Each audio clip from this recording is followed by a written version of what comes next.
Hello everyone, myself Samruddhi Salgude and today we are going to learn about our class 10th first chapter that is the gravitation. Okay, बहुत ही ज़्यादा weightage carry करता है ये chapter और मुझे ऐसा लगता है अगर तुम लोगों ने ग्रेविटेशन फर्स्ट पढ़ लिया तो तुम लोगों के अंदर एक अलग ही लेवल का कॉन्फिडेंस आ जाएगा, अलग ही लेवल का कॉन्फिडेंस आप कैरी करोगे क्योंकि तुमने बहुत ज़्यादा वेटेज वाला चैप्टर कैरी किया है, स्टडी किया है।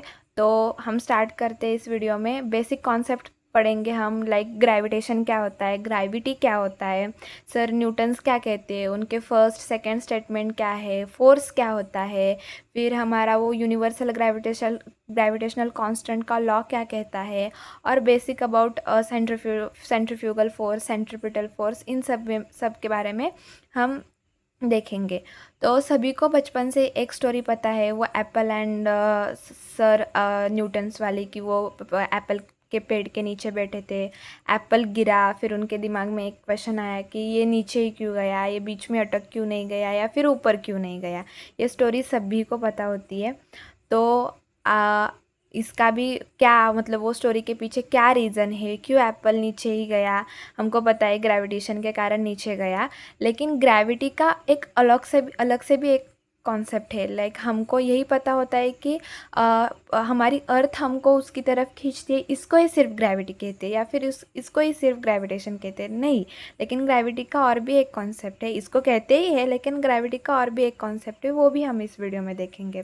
तो फर्स्ट ऑफ ऑल मैं बहुत डीप नहीं जाऊंगी इस चैप्टर में। जब हम डीप में चैप्टर पढ़ेंगे तो सारा चैप्टर हम रीड करेंगे, हम सारा चैप्टर देखेंगे। लेकिन अब फ़िलहाल के लिए मैं अब पढ़ा रही हूँ तो मैं सिर्फ आईएमपी या फिर जो भी स्टेटमेंट हाईलाइटेड है उसके ऊपर ही ध्यान दूंगी। तो फर्स्ट ऑफ ऑल मैंने यहाँ पे ना एक पेज के ऊपर मैंने gravity, what is meant by gravitation और ग्रेविटी के दो स्टेटमेंट लिखे हैं कि सर न्यूटन्स क्या कहते हैं। So according to the Newton's first क्या कहते हैं, फर्स्ट स्टेटमेंट क्या है, every object in the universe attract every each other object with a certain force.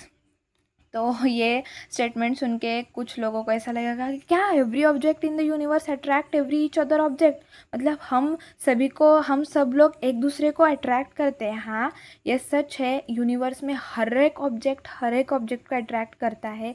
और जब मैं ऐसा स्टेटमेंट कहती हूँ ना कि यूनिवर्स में हर एक ऑब्जेक्ट को अट्रैक्ट करता है, तो बहुत सारे बच्चों के दिमाग में ऐसा आ जाता है कि तो फिर हम हमारे पोजीशन पे ऐसे स्टिक कैसे है, हम एक दूसरे को अट्रैक्ट करते हैं तो उनकी तरफ क्यों नहीं जाते। फॉर एग्जांपल जैसे मैं रूम में बैठी हूँ, मेरे पास मेरा लैपटॉप है, आजू बाजू कबर्ड है, टेबल है, चेयर है, तो वो चेयर मेरे तरफ क्यों नहीं आ रही, या फिर मैं चेयर की तरफ क्यों नहीं जा रही हूँ अगर अट्रैक्ट कर रहे होते।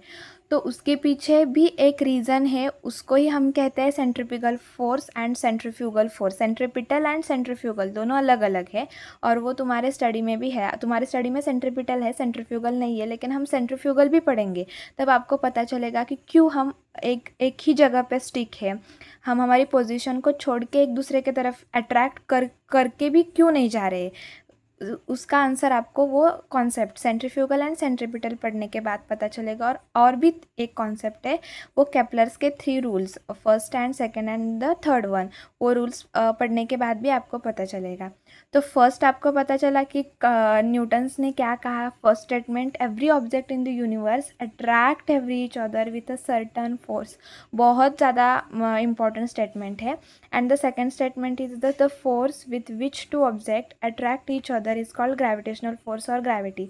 मैंने स्टार्टिंग में ही कहा था कि हम सभी को ऐसा लगता है कि जब हमारी अर्थ हमको अट्रैक्ट करती है और जब हमारी अर्थ हमको ऊपर से नीचे खींचती है, उसको ही हम सिर्फ ग्रेविटेशन बोलते हैं। उसको तो ग्रेविटेशन बोलते ही बोलते हैं, लेकिन अगर इस यूनिवर्स में कोई भी दो ऑब्जेक्ट एक दूसरे को अट्रैक्ट कर रहे हैं तो उसको भी ग्रेविटेशन कहा जाता है। फॉर एग्जांपल मेरे पास एक ऑब्जेक्ट है, उसका मास m1 है, और मेरे पास एक ऑब्जेक्ट है, उसका मास m2 है। ओके, उसका मास m2 है, और अगर ये दोनों एक दूसरे का अट्रैक्ट कर रहे हैं, फॉर एग्जांपल कुछ तो इन दोनों में फोर्स है, अट्रैक्ट कर रहे हैं, तो इनके बीच में जो फोर्स है उसको भी ग्रेविटेशन कहते हैं या फिर उसको भी ग्रेविटी कहते हैं। समझ में आया? मतलब कुछ लोगों के ऐसे आँख खुले होंगे कि भाई इसको भी ग्रेविटेशन कहते हैं, हाँ इसको भी ग्रेविटेशन कहते हैं। सिर्फ हमारी अर्थ हमारे ऊपर जो फोर्स लगाती है उसको ही ग्रेविटेशन नहीं कहते। अगर दो ऑब्जेक्ट अट्रैक्ट कर रहे हैं एक दूसरे को तो उसको भी तुम ग्रेविटेशनल फोर्स कह सकते हो। और उसका एक बहुत ही ज़्यादा इम्पॉर्टेंट यूनिवर्सल रूल भी हम आगे पढ़ने वाले हैं।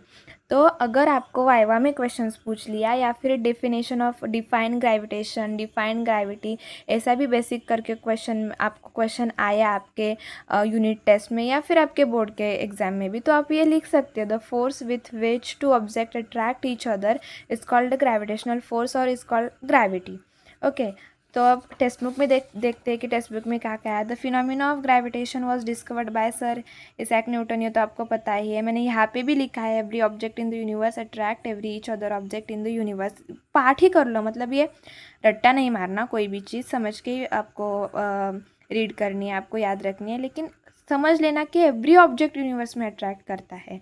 और फिर यहाँ पे basic of force and motion के बारे में आपको पता चलेगा कि जैसे force is a necessary to change the speed as well as the direction of the motion of an object. Obviously आपको पता है फोर्स तुम्हारा पुशिंग नेचर का भी हो सकता है, फोर्स तुम्हारा पुलिंग नेचर का भी हो सकता है। अगर आपको किसी का डायरेक्शन चेंज करना है तो फोर्स अप्लाइड करो, अगर आपको किसी का स्पीड चेंज करना है तो फोर्स अप्लाइड करो। ओके, तो ये बेसिक आपको फोर्स के बारे में पता चला। फिर यहाँ पे सेकंड पेज पे आपको दिखाई देगा कि ये इंट्रोडक्शन है न्यूटन्स का। तो ये एक बार पढ़ लेना, इग्नोर मत करना, बोर्ड में आ जाता है, सच में बोर्ड में आ जाता है, तो इग्नोर मत करना, एक बार पढ़ लेना। और जब हम डीप में चैप्टर पढ़ेंगे तो भी मैं आपको पढ़ाई दूंगी इसके बारे में। और फिर मैंने बताया कि हम लोग स्टिक क्यों होते हैं, मतलब हम हमारी पोजीशन क्यों चेंज नहीं करते अगर हम एक दूसरे को अट्रैक्ट कर रहे हैं। तो मैं टेबल के पास क्यों नहीं जाती और टेबल मेरे पास क्यों नहीं आता। तो इसका आंसर है ये circular motion and centripetal force. आपके टेक्स्ट बुक में सिर्फ सेंट्रीपिटल फोर्स के बारे में पढ़ाया है, लेकिन मैं आपको सेंट्रीफ्यूगल फोर्स के बारे में भी पढ़ा दूंगी, क्योंकि वो भी इम्पॉर्टेंट है। आपको पता चलेगा आपके नॉलेज के लिए कि क्यों हम हमारी पोजीशन पे स्टिक है, एक दूसरे की तरफ क्यों नहीं आ रहे। तो अगले वाले लेक्चर में पढ़ेंगे सेंट्रीपिटल एंड सेंट्रीफ्यूगल। फिर मैंने बताया कि केपलर्स के 3 लॉज है, वो भी हम अगले वाले लेक्चर में पढ़ाएंगे। और the most important and the very very IMP तुम्हारा लॉ जो है कि Newton's universal law of gravitation. ऐसा समझ लो कि 101% तुम्हारे एग्जाम में आने ही वाला है। तो एक बार रीड आउट कर लेते हैं कि ये क्या है। तो यहाँ पे क्या कहा है, according to this theory every object in the universe attract every other object with a definite force. The force is directly proportional to the product of the masses of the two object and the universally proportional to the square of the distance between them. For example, मेरे पास अगर एक object है, उसका मास m1 है और object है उसका मास m2 है, और वो दोनों एक दूसरे को एक फोर्स से अट्रैक्ट कर रहे हैं, मान लेते हैं फोर्स है F। तो इस थ्योरी के अकॉर्डिंग, इस रूल के अकॉर्डिंग वो फोर्स डायरेक्टली प्रोपोर्शनल होता है उन दोनों के प्रोडक्ट यानी मल्टीप्लिकेशन m1 m2, और इन्वर्सली प्रोपोर्शनल होता है उनके बीच का डिस्टेंस। फॉर एग्जांपल इनके बीच का डिस्टेंस d है, they are separated by distance d, उसका स्क्वायर इन्वर्सली प्रोपोर्शनल, उसका स्क्वायर, मतलब वो force is directly proportional to m1 m2 inversely proportional to d square. अब मेरे दिमाग में एक क्वेश्चन आया कि मैं इस प्रोपोर्शनलिटी का क्या करूँ, मतलब ये प्रोपोर्शनलिटी साइन है वो अच्छा नहीं दिख रहा है। तो मैंने नहीं, सर न्यूटन ने सोचा कि हम यहाँ पे कुछ तो प्रोपोर्शनलिटी कांस्टेंट लाते हैं। तो उन्होंने क्या किया, force is equal to capital G m1 m2 upon d square. Capital G को ही हम कहते हैं यूनिवर्सल ग्रेविटेशनल कांस्टेंट। ये हमने क्यों लाया, ये प्रोपोर्शनलिटी का साइन था, इसीलिए हमने क्या लाया, यूनिवर्सल ग्रेविटेशनल कांस्टेंट। अब मैंने कहा ना कि हम जब कहते हैं कि the force with which two object attract each other is called gravitational force और ग्रेविटी, और उसको ही डिफाइन करता है कि ये हमारा एक ग्रेविटेशनल कांस्टेंट है G, कैपिटल G। और आपके टेक्स्ट बुक में उसकी वैल्यू भी दी है। उसकी वैल्यू क्या है, 6.673 into 10⁻⁻11 newton meter square kg square inverse. ये पूरा पार्ट करना, ये पूरा रीड आउट करना, ध्यान में रखना, एग्जाम में 101% आता है। और उसका SI यूनिट क्या है, newtons meter square KG inverse है एंड यस और ये इसकी वैल्यू याद रखना। तो आपको ओवरऑल आइडिया पता चला कि क्या है ये लॉ, क्या कहता है न्यूटन्स यूनिवर्सल लॉ। अगर यूनिवर्स में दो ऑब्जेक्ट एक दूसरे को अट्रैक्ट कर रहे हैं तो उनके बीच का फोर्स डायरेक्टली प्रोपोर्शनल होता है उनके मासेस के प्रोडक्ट और इन्वर्सली प्रोपोर्शनल होता है square of the distance between them. अब मेरे को वो प्रोपोर्शनलिटी कांस्टेंट हटाना है, इसलिए मैंने एक कैपिटल जी लाया और उस कैपिटल जी को कहते हैं यूनिवर्सल ग्रेविटेशनल कांस्टेंट। और उस यूनिवर्सल ग्रेविटेशनल कांस्टेंट की वैल्यू क्या होती है 6.673 into 10⁻⁻11 newton meter square KG square inverse.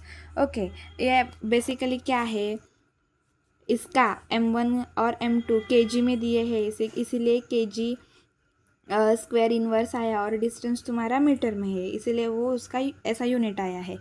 और अगर और भी एक इंटरेस्टिंग कॉन्सेप्ट है, जैसे कि force is equal to G m1 m2 upon D square. For example मैंने डी को डिस्टेंस को इंक्रीज़ किया तो तुम्हारा फोर्स क्या हो जाएगा, डिक्रीज़ हो जाएगा, क्योंकि ये इन्वर्सली प्रोपोर्शनल है, बराबर है। अगर मैंने मासेस को इंक्रीज़ किया, उनके मासेस बढ़ा लिए, तो ऑब्वियसली फोर्स मेरा इंक्रीज़ हो जाएगा क्योंकि डायरेक्टली प्रोपोर्शनल है। ये भी आपको एक अच्छा कॉन्सेप्ट पता चला। आई होप आपको ओवरऑल आइडिया आ गया होगा कि क्या चैप्टर है, चैप्टर में आगे क्या पढ़ना है, केपलर्स लॉ पढ़ने हैं, सेंट्रीफ्यूगल सेंट्रीपिटल पढ़ना है। ये बहुत ज़्यादा इंपॉर्टेंट लॉ भी हम लॉ भी हमने पढ़ लिया और एक दो चीज़ें हैं और भी हम चैप्टर में पढ़ेंगे।